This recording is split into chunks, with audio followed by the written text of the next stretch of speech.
네, 북한 문제와 한반도 외교안보 뉴스를 심층 분석하는 한반도 리뷰 시간입니다.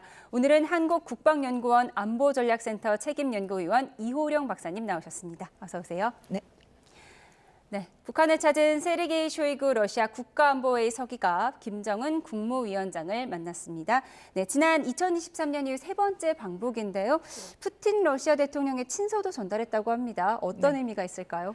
보면 쇼이구 장관, 지금은 이제 안보수석인데요. 만날 때마다 그 주요 굵직굵직한 일이 있었어요.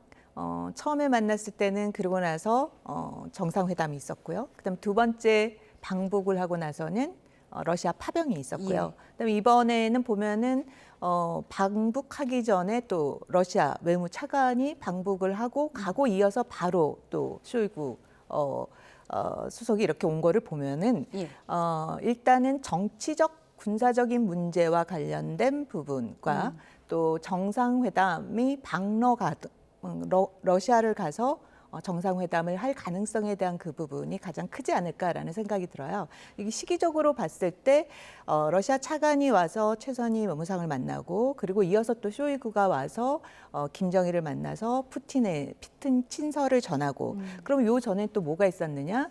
미국의 트럼프 대통령과 또 푸틴 대통령 간의 우크라이나 휴전 협상안의 30일 휴전 협상안에 대한 수정안에 대한 걸 전화 통화를 하지 않았습니까? 그러니까 그거와 관련된 내용도 그 김정은 위원장에게 전달하고 또 포괄적인 전략적인 그런 동반자 협정안이 확실하게 지금 잘 지켜지고 있다. 거기에 대한 우리의 그 공고한 관계는 계속해서 발전할 것이다라는 걸 강조를 했을 때 이런 현안 문제와 작년에 맺은 그런 협정에 기반해서 협력 부분이 얼마나 잘 되고 있는지에 대한 부분 플러스 또 5월에 전승절을 기념하여 둘 다 80주년인 거죠. 전승절 80주년 기념, 광복절 80주년 계기에 러시아와 북한 모두 정치적인 행사에 양자 간의 동맹 전략적인 관계 부분을 강화해 나가자라는 부분을 강조를 해봤을 때 이 중요한 정치적인 이 일정 중심으로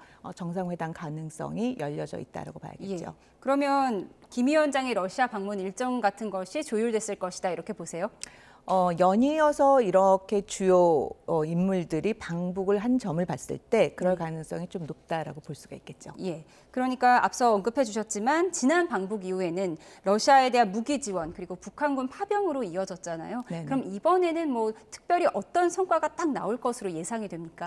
군사적인 측면으로 봤을 때는 지금 우크라이나 휴전과 관련돼서 협상이 이루어진다라고 하지만 지금 굉장히 시간 끌기가 되고 있지 않습니까?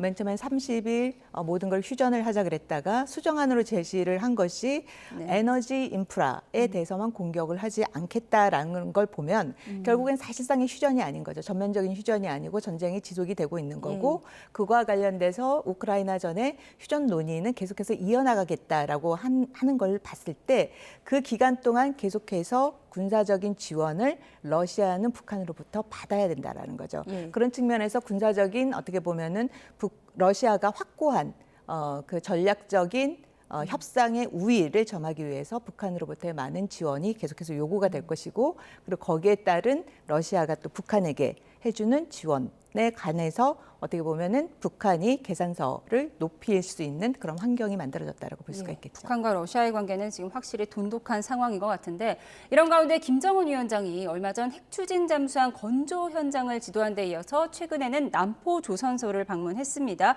북한의 해군력 강화를 과시하기 위한 것이다 이런 내용도 나오더라고요.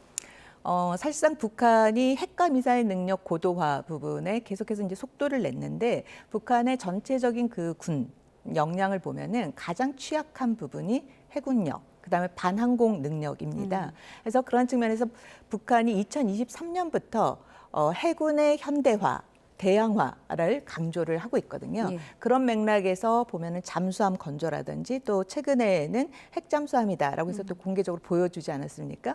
이제 그런 것들을 봤을 때 그 연장선상 하에서의 해군력 강화를 이야기를 하고 있지만 해군의 전반적인 역량은 굉장히 떨어진 수준이라고 봐야겠죠. 해군력은 상당히 떨어진 수준이다 이렇게 말씀을 해주셨습니다. 저희가 지난주에 이 한미 연합 연습 훈련에 대해서 많이 분석을 해봤는데 북한의 고강 고강도 도발이 있을 수도 있다 이렇게 예상을 했는데 고강도 도발은 없었어요. 네. 2023년, 24년 대비를 해봤을 때 보면은 전반적인 톤도 굉장히 약하고요. 굉장히 조심을 하는 거죠. 그러니까 연습 첫날에 근거리 탄도미사일 발사한 거 외에는 별다른 별다른 도발이 거죠. 없었죠. 그리고 실질적인 성명 발표도 다른 때보다 훨씬 적어요. 그리고 이전보다 감정에 실린 그런 용어라든지 이런 것도 들어가 있지 않고. 왜 그랬을까요? 보면 이 시기를 보면요. 공교롭게도 우크라이나 휴전 협상, 그게 논의가 됐던 시기와 또 겹치고 있는 거죠.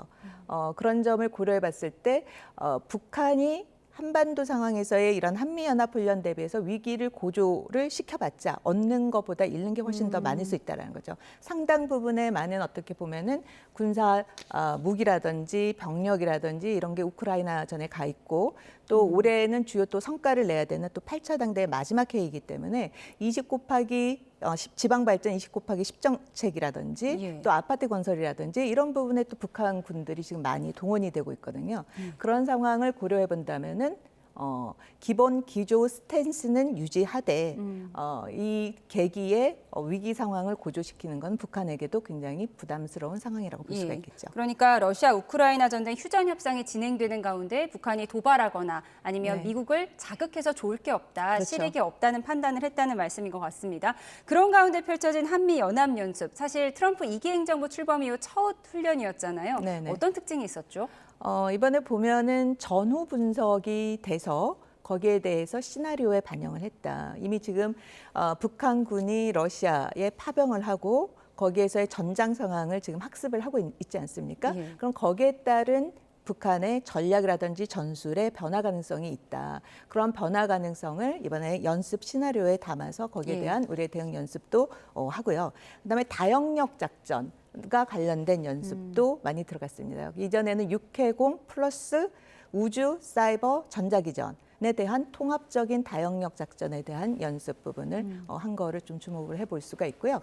또 하나는 북한이 지금 보면은 러시아의 그 우크라이나 전을 보면 상당히 거짓 정보와 실제 전장이 같이 혼합해서 움직이고 있다는 걸 알 수가 있는 거죠. 그래서 향후 북한이 그런 거짓 정보라든지 인지전, 심리전 이런 거 하는 거에 대한 대비의 대응 연습도 이번에 굉장히 포함이 됐고요.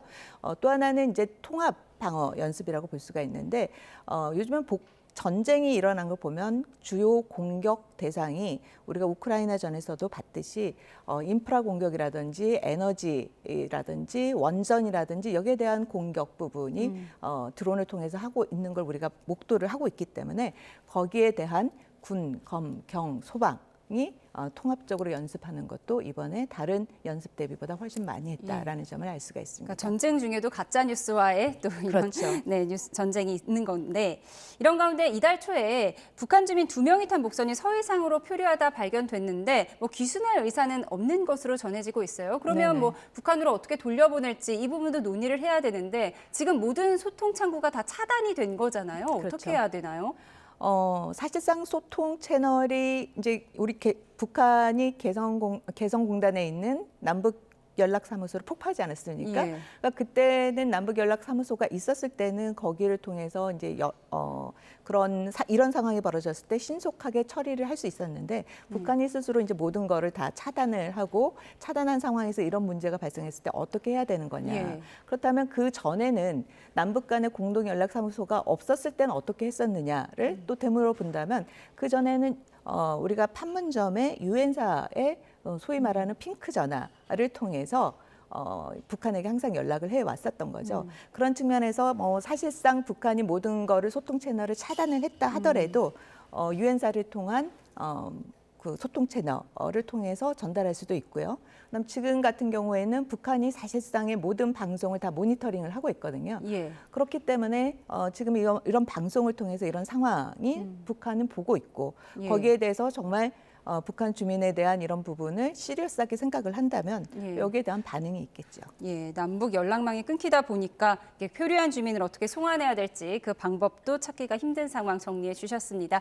지금까지 한국국방연구원 안보전략센터 책임연구위원 이호령 박사와 함께했습니다. 고맙습니다.